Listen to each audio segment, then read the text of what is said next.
ये हिंदुस्तान के नौजवानों के साथ, उनके सपनों के साथ विश्वासघात है। नौजवान जो कल तक अपने कमरों में बैठ कर के पढ़ाई कर रहे थे, कल तक खेल के मैदान में दौड़ करके अपनी नौकरियों की तैयारी कर रहे थे, उनको रेल की पटरियों पर कौन खड़ा कर दिया? लोकतांत्रिक तरीका से इस आंदोलन को आगे बढ़ाएं। हम सारे विपक्ष के लोग उन आंदोलन के साथ हैं, समर्थन में हैं।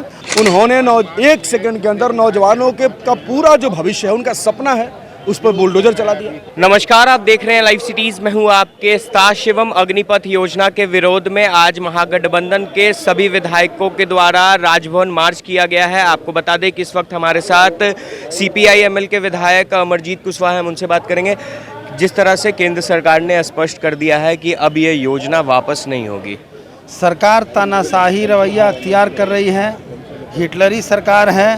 अग्निपथ योजना के माध्यम से ठेकाकरण की जो प्रक्रिया शुरू हुई है सेना में, ये हिंदुस्तान के नौजवानों के साथ, उनके सपनों के साथ विश्वासघात है, साथ ही साथ देश के सुरक्षा के साथ भी खिलवाड़ है।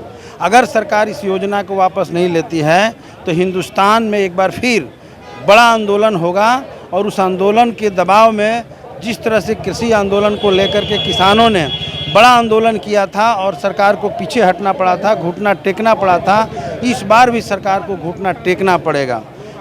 हम बताना चाहते हैं कि ये नौजवान जो आज सड़क पर उतर गए हैं, वो ऐसे ही नहीं उतरे हैं। वो 5-5 साल तक अपने सारे शरीर की ताकत को लगा करके रात में उठ करके जग करके तैयारी करते हैं और अपने माँ बाप को ये सपना दिखाते हैं कि एक दिन हम आर्मी में जाएंगे, देश का सेवा करेंगे, सर्वोच्च बलिदान देने की तैयारी करते हैं और साथ ही साथ अपने माँ बाप के बुढ़ापे का सहारा बनने का सपना दिखाते हैं। मोदी सरकार ने उनके सपनों को तोड़ा है। इसी के फलस्वरूप इतना बड़ा गुस्सा और आक्रोश भड़का है। ज़रूर इस आंदोलन में कुछ हिंसा हुए हैं, लेकिन मैं मानता हूं कि वो हिंसा भी जो हुए हैं उसके जिम्मेवार सरकार ही है। हम छात्र नौजवानों से अपील करना चाहते हैं कि धैर्यपूर्वक लोकतांत्रिक तरीका से इस आंदोलन को आगे बढ़ाएं। हम सारे विपक्ष के लोग उन आंदोलन के साथ हैं, समर्थन में हैं और इसी उद्देश्य से आज महागठबंधन की ओर से ये राजभवन मार्च किया गया और इस मार्च के माध्यम से हम लोगों ने संदेश देना चाहते हैं कि हिंदुस्तान के नौजवान एकजुट होकर के लोकतांत्रिक तरीके से आंदोलन को आगे बढ़ाएं। एक न एक दिन सरकार को घुटना टेकना पड़ेगा, मोदी को पीछे हटना पड़ेगा। अगर सरकार नहीं हटी, अगर इस तरह से अड़ियल रवैया अख्तियार रखी, अगर हिटलरी निज़ाम तो है ही, इसी रुख में अगर कायम रही तो आने वाले 24 में इस सरकार को हिंदुस्तान के नौजवान, किसान, मजदूर अपने आंदोलन के बदौलत विदा करेंगे, फिर उसको आने नहीं देंगे। हमारे साथ अजीत कुशवाहा भी हैं, उनसे भी बात करेंगे। क्या लगता है 3 दिनों तक बिहार जलते रहा, हिंसक प्रदर्शन देखने को मिला। सत्ता पक्ष का कहना है कि विपक्ष के गुंडों के द्वारा हिंसक प्रदर्शन हुआ। सबसे महत्वपूर्ण बात तो यह है कि बिहार में आग लगाने का कारण कौन है?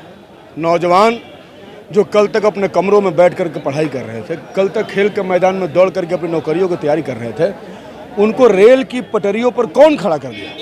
ये विपक्ष के लोगों ने खड़ा किया। जो लोग ये कह रहे हैं वो अपनी जिम्मेदारियों से भाग रहे हैं और अपनी नाकामियों को छुपा रहे हैं और सारा जिम्मेदारी विपक्ष पर फोड़ रहे हैं। उन्होंने 1 सेकंड के अंदर नौजवानों का पूरा जो भविष्य है, उनका सपना है, उस पर बुलडोजर चला दिया।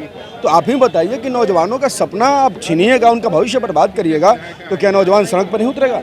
तो नौजवान सड़क पर उतरा, वो नौजवानों की लड़ाई थी। ये कहना कि विपक्ष के लोगों के कहने पर उतरे हैं, नौजवानों का स्टेमिना, उनका आंदोलन, उनकी सोच, उनकी क्षमता के विरुद्ध आप काम कर रहे हैं। हाँ, ये बात सही है कि पूरा विपक्ष, पूरा महागठबंधन छात्रों के आंदोलन के साथ है और आज हम राजभवन मार्च के माध्यम से ये कहने के लिए आए हैं कि आपका जो 4 वर्षीय स्कीम है, ना सिर्फ ये नौजवानों के भविष्य के खिलाफ है, बल्कि यह देश की संप्रभुता, अखंडता और देश की सर्वोच्चता के खिलाफ भी है। सेना के गौरव, मान और सम्मान पर बट्टा लगाने जैसा फैसला आपने कर दिया है। इसलिए इसको वापस लीजिए और आंदोलन कर रहे जितने नौजवानों के ऊपर आपने FIR किया है, वो सब FIR आप वापस लीजिए, सबको बिना शर्त रिहा कीजिए। तो आप साफ तौर पर सुन सकते हैं, हमारे साथ CPI-ML के विधायक अमरजीत कुशवाहा के साथ साथ अजीत कुशवाहा थे। दोनों लोगों का कहना है कि केंद्र सरकार को अविलंब अग्निपथ योजना वापस लेना होगा। बहरहाल अब बने रहे हमारे साथ। अगर आपने हमारे चैनल को सब्सक्राइब नहीं किया है तो जल्द से जल्द सब्सक्राइब कर ले। धन्यवाद।